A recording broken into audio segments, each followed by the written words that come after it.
Bro, gua kena suspend 3 jam hampir lebih ya. Gua nggak dikasih order. Cuma gara-gara saldo GoPay gua kosong. Nah, ini kan aneh juga ya. Menurut gua kebijakan dari aplikasi Gokar ini menurut gua nggak bijak gitu ya. Kalian mau tahu sejauh mana sih kebijakan dari Gokar ini dan suspend untuk tidak memberikan orderan kepada pengendara atau driver ojol? Simak di Ngeselin Vlog 22. Bah.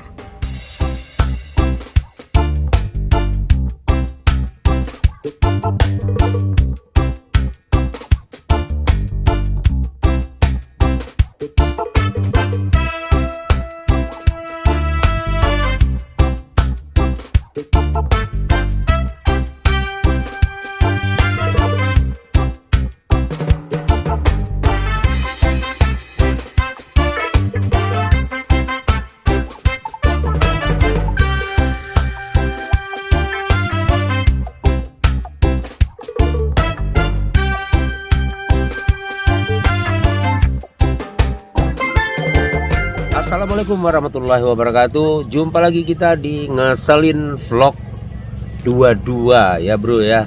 Nah, halo sahabat Indonesia sekalian, sahabat teman-teman penarik Gokar ya.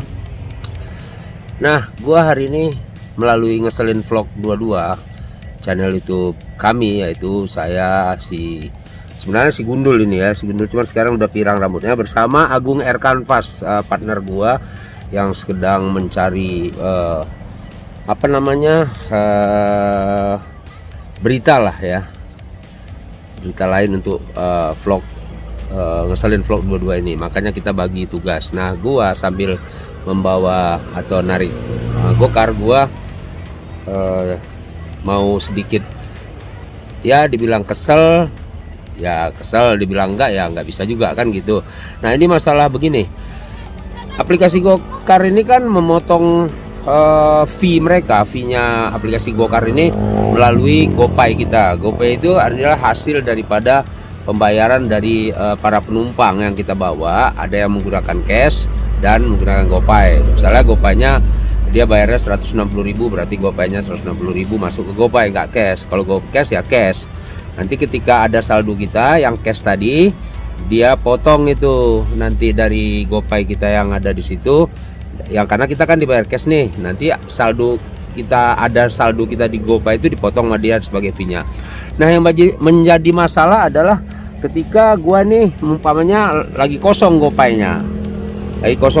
Otomatis kan ketika ada pembayaran cash, dia nggak bisa motong nih aplikasi Gojek ini, Gokar ini nggak bisa motong ya. Tapi kan nanti ketika ada GoPay kan bisa dipotong. Itu kan antara surplus dan minus saja, antara piutang dan hutang. Piutang dia, hutang saya. Ketika masuk GoPay, maka piutang tadi terselesaikan kan gitu. Kalau lebih besar cashnya ataupun GoPay-nya lebih besar daripada piutang dari Gokar itu ya, maka surplus kan, beda, bisa aman kan, titik aman.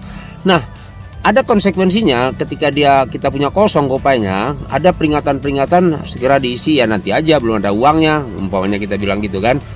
Nah, sampai berapa kali, 3 kali dia panggil gitu untuk supaya dihimbau untuk isi, kita nggak isi, lantas dia beri sanksi, kita hampir 3 jam 2 jam kita nggak dikasih orderan.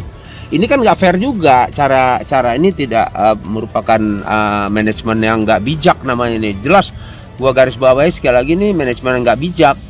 Kenapa gue bilang nggak bijak? Emang kita mau lari sih?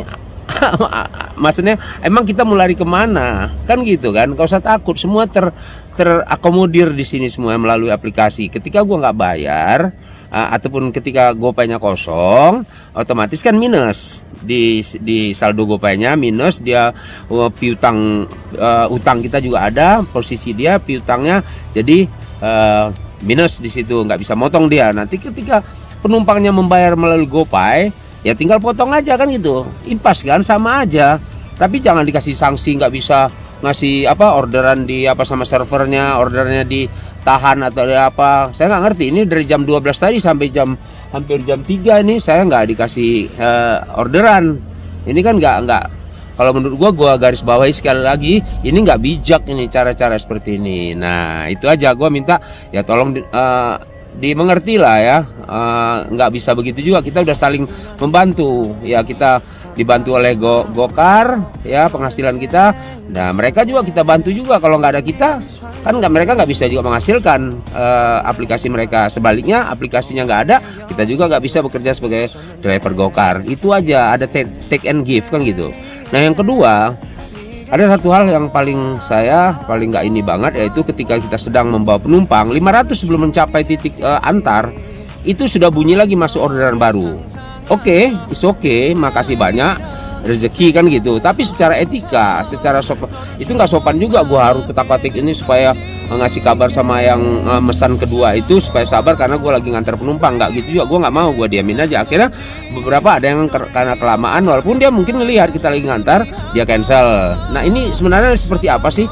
Bukannya dibiarkan dulu sampai kita kita tiba di tempat pengantaran dari penumpang itu, kemudian baru masuk orderan, kan begitu seharusnya. Gue lebih mau begitu.